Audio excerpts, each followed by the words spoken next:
Hello বন্ধুরা, সবাই দেখেন আজকে সকাল থেকে কিন্তু প্রথমে বৃষ্টি শুরু হয়ে গেছে। তো বৃষ্টির জন্য কিন্তু আজকে আমি বাবার বাড়ি যেতে চাইলাম, কিন্তু বৃষ্টির কারণে কিন্তু লেট হচ্ছে। তো সকালে বৃষ্টি থেমে গেলে তারপরে বাবার বাসায় যাব। তো প্রচুর পরিমাণে বৃষ্টি, কিন্তু ঝড়ও হালকা হালকা বাতাস বসছে।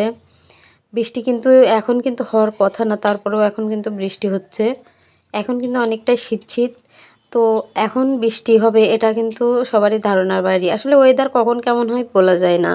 তো সকালে বৃষ্টি থামার পরে কিন্তু বাবার বাসায় চলে আসলাম। তো আমাদের এখানে কিন্তু বাইরে থেকে জন নিয়ে আসে, যার জন্য ওই যে ভুঁই রোয়ার জন্য, যা ভুঁই মানে ভুঁই চারা রোপণ করার জন্য বাইরের থেকে যে জন আসে তাদেরকে কিন্তু বিদেশি জন বলে। তাদের জন্য সকালে হালকা করে পাতলা খিচুড়ি রান্না করেছে আমার আম্মু, তাদের দেবে তাই। তো তারপরে তারা দুপুরের খাবার খাবে। তারপরে চলে আসলাম সন্ধ্যায়। কিন্তু আমাদের গ্রামে মুড়ি মাখা আসে, যে কাকু আসে, কাকুর মুড়ি মাখা কিন্তু খুবই মজা লাগে। তো আমার মেয়েরা কিন্তু এই মুড়ি মাখা খাওয়ার জন্য কিন্তু পাগল হয়ে যায়। তো সন্ধ্যায় গেলাম যে একটু মুড়ি মাখা খাওয়ার জন্য, মেয়েদের নিয়ে যে একটু মজা করে খেয়ে আসলাম। তো ভাবলাম একটু আপনাদের সাথেও শেয়ার করি, যার কারণে ভিডিও করে নিয়ে আসলাম আপনাদের জন্য। তো আসলে কি জানেন, যাই করি না কেন আপনাদের সাথে শেয়ার করতে খুবই মন চায়। তো আমার মেয়ে মুড়ি মাখা নিলে পানিপুরি খেলো, আবার কিন্তু ফুচকাও খেয়েছে, কিন্তু সবগুলো ভিডিও করা সম্ভব হয়নি। এই মুড়ি মাখায় কাকু কিন্তু রবিবারে আসে, আর আমার মেয়ে কিন্তু নানু বাড়ি আসার পরে রবিবার আসলে কিন্তু আমার মেয়ে বলে আজকে রবিবার, আজকে তো ফুচকাওয়ালা আসবে। তো সে আনন্দে কিন্তু সে রবিবারের দিন বাসায়ও আসতে চায় না, বলে রবিবার বাদে অন্য দিন বাসায় যাব, কিন্তু রবিবারে বাসায় যাব না। তো আমার দুই মেয়ে কিন্তু খাওয়ার পরে এবার তারা ফোনটা ধরার পরে আমি খেয়েছি। ফোনটা কিন্তু আমার বড় মেয়েই ভিডিও করেছে, কারণ আমি তখন খাচ্ছিলাম।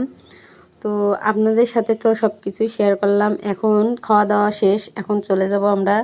তো যে দেখি আম্মু কী রান্না করছে, তো যে দেখি আমার আম্মু কাঁচা কলা দিয়ে, আর সকালে আমার আব্বু জাল থেকে বিলে থেকে মাছ মেরে নিয়ে আসলো জাল দিয়ে। সেই মাছ, এটা হচ্ছে বাইন মাছ। তো এরপরে কিন্তু মাছ ভাজি করব। এই যে মাছ ভাজিটা আমি করছি।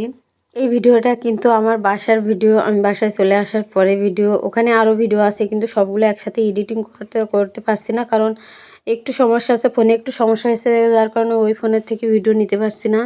তাই আজকে এর ভিডিওর ভিতরে আমার বাসার ভিডিওগুলো দিয়ে দিলাম। আজকে আমি এই যে আমি রুই মাছ ভাজি করছি। তো রুই মাছটা কিন্তু আমার একটু লাল লাল করে ভাজি করলে ভালো লাগে, মানে যত কড়া করে ভাজি করা হয় তত করে ভালো লাগে। মাছ অল্প ভাজলে কিন্তু আমার খেতে ভালো লাগে না। তো এই মাছটা আমি টমেটো দিয়ে রান্না করব।